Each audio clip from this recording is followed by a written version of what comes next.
फकीर आदमी है, झोला लेके चल पड़ेंगे जी। लेकिन पूरी दुनिया में आपने ऐसा कोई फकीर देखा है जो 1,40,000 का चश्मा लगाता हो, खुद घूमते हैं 12 करोड़ की मर्सिडीज में, मतलब भिक्षा मांगकर यहाँ पर फॉरेन टूर भी कर लिए और डिजिटल कैमरा भी खरीद लिया डिजिटल कैमरा के रिलीज होने से पहले। और नरेंद्र मोदी अपने आप को गरीब ही नहीं, बहुत गरीब परिवार का बताते हैं। मित्रों, मैं बचपन में रेल के डिब्बे में चाय बेचता था। वाह, क्या फकीरी है। वो भगवान है हमारे, हम उनकी पूजा करते हैं। सच तो ये है दोस्तों कि ये लोग हमारे हिंदू धर्म को ही तोड़ने मरोड़ने लग गए अपने नफरतखोर एजेंडा को फैलाने के लिए।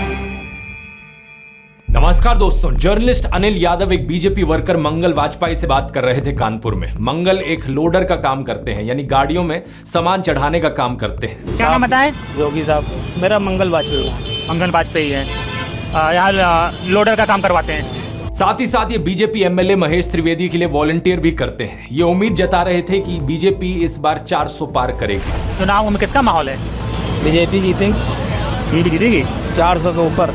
लेकिन जैसे जैसे बात आगे बढ़ती है, मंगल अपनी परेशानियों के बारे में बताते हैं। वो बताते हैं कि उनके पास बिजली नहीं है, सीवर की व्यवस्था नहीं है। हमारे पास बिजली नहीं है घर में, हमारे पास लैट्रिन घर में नहीं है, हमारे पास सीवर व्यवस्था नहीं है। उन्होंने बीजेपी एमएलए महेश त्रिवेदी को कई बार कहा, हमने महेश त्रिवेदी से भी कई बार कहा कि 20 फुट पाइप पड़ना है, तो अगर पड़ जाए तो हमारे घर की सीवर व्यवस्था बन जाए।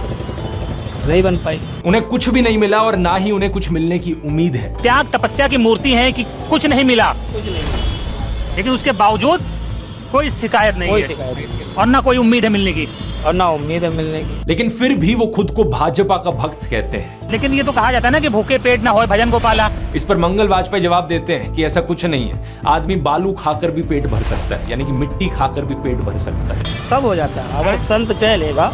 अगर संत चाह लेगा तो सब हो जाता है। बालू खा के पेट भर लेता है। इन्हें कोई शिकायत नहीं है। प्रधानमंत्री मोदी को ये परमात्मा मानते हैं, उनकी पूजा करते हैं। ऐसा कैसे हो सकता है कि एक पॉलिटिशियन को लेकर लोग इतने अंधे हो गए हैं? और ये इकलौते नहीं है, मैंने पिछले वीडियो में आपको उसके कई और उदाहरण दिए थे। बीजेपी के टिकट पर तो कुत्ता भी खड़ा हो जाए हम जिता देंगे। ये सच है, अगर कुत्ता भी आएगा उसको भी जिताएंगे। ये तो फिर अंधविश्वास नहीं, भक्त हैं, अंधविश्वास नहीं है, हम भक्त हैं। नहीं, महंगाई मेरे हिसाब से कोई ज्यादा नहीं हुई।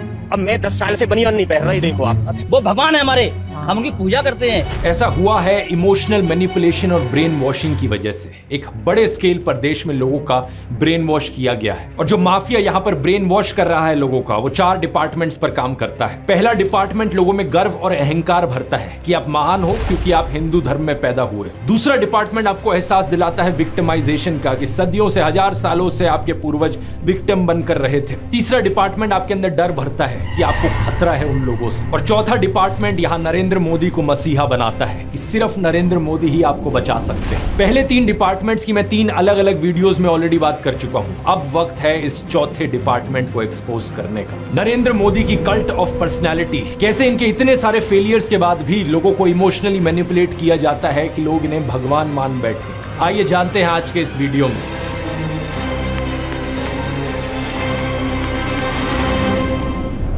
जून 2013 की बात है दोस्तों। राइटर नीलांजन मुखोपाध्याय ने एक किताब लिखी नरेंद्र मोदी के ऊपर। ये एक बायोग्राफी थी। इस किताब में लिखा गया कि कैसे नरेंद्र मोदी जब 6 साल के थे, वडनगर रेलवे स्टेशन पर गुजरात में वो चाय बेचा करते थे। ये चाय बेचने वाला किस्सा तभी से लेकर नरेंद्र मोदी की संघर्ष की कहानी का ये एक मेजर टॉकिंग पॉइंट रहा है। 2015 में जब टाइम मैगजीन ने प्रधानमंत्री मोदी का इंटरव्यू लिया तो उन्होंने बताया कि कैसे वो एक बहुत गरीब परिवार से आते थे, कैसे बचपन में वो चाय बेचा करते थे रेलवे स्टेशन पर। इनकी एग्जैक्ट लाइनें सुनिए। मैं पॉवर्टी में पैदा हुआ हूँ, बचपन में मेरा पूरा बचपन पॉवर्टी में बीता है। मेरे लिए पॉवर्टी एक तरीके की पहली इंस्पिरेशन थी मेरी जिंदगी में। लेकिन कितनी सच्चाई है इन बातों में? बहुत से लोगों ने टाइम टू टाइम सवाल उठाए हैं, जैसे कि नरेंद्र मोदी के बचपन की ये फोटो देखिए। वे 1950 यानी 1950 में पैदा हुए थे। क्या उस समय किसी गरीब परिवार में पैदा हुए बच्चे के पास ऐसे कपड़े होंगे? जरा खुद ही सोचकर देखिए। सूट तक पहन रखे हैं इन्होंने अपनी बचपन की फोटोज में। मैं खुद 1994 में एक मिडिल क्लास फैमिली में पैदा हुआ हूं, लेकिन मेरी तो बचपन की ऐसी कोई फोटो नहीं मिलेगी आपको जिसमें मैंने कोई सूट पहन रखा। और नरेंद्र मोदी अपने आप को गरीब ही नहीं, बहुत गरीब परिवार का बताते हैं। इंडिया टुडे ने इनकी पुराने घर की एक फोटो पब्लिश करी थी, स्क्रीन पर देखिए। बहुत बड़ा घर नहीं है, लेकिन क्या आपको ये 1950s के किसी बहुत गरीब परिवार का घर दिखता है? परिवार में नरेंद्र मोदी के 5 भाई और 1 बहन है। 2 साल पहले नरेंद्र मोदी के छोटे भाई प्रहलाद मोदी ने कहा था कि उन 5 भाइयों में से जिसका नंबर लगता था वो मदद करने चले जाता था। उनके पिता ने पूरी जिंदगी चाय बेची। उन 5 भाइयों और एक बहन को बड़ा किया, इसलिए नरेंद्र मोदी को चाय बेचने वाले का बेटा कहना चाहिए। ये पत्रकारों की गलती है। सब भाइयों ने चाय बेची है, मेरे पिता ने पूरी जिंदगी चाय बेची, पूरी जिंदगी। इसीलिए कहा जाए तो चाय बेचने वाले का बेटा कहना चाहिए, चाय बेचने वाला नहीं कहना चाहिए। ये पत्रकारों की गलती है।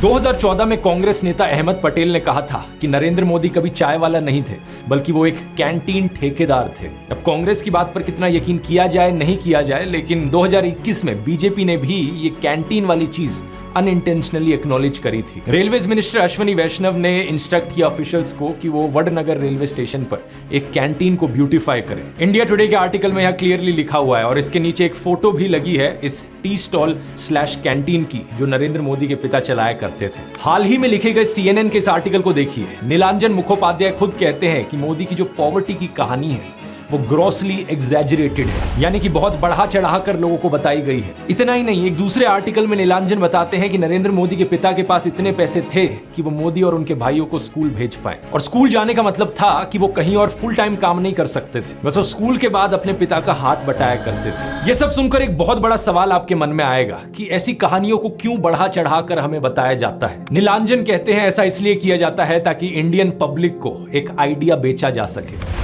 मित्रों, मैं बचपन में रेल के डिब्बे में चाय बेचता था और आज आपके सामने खड़ा हूं।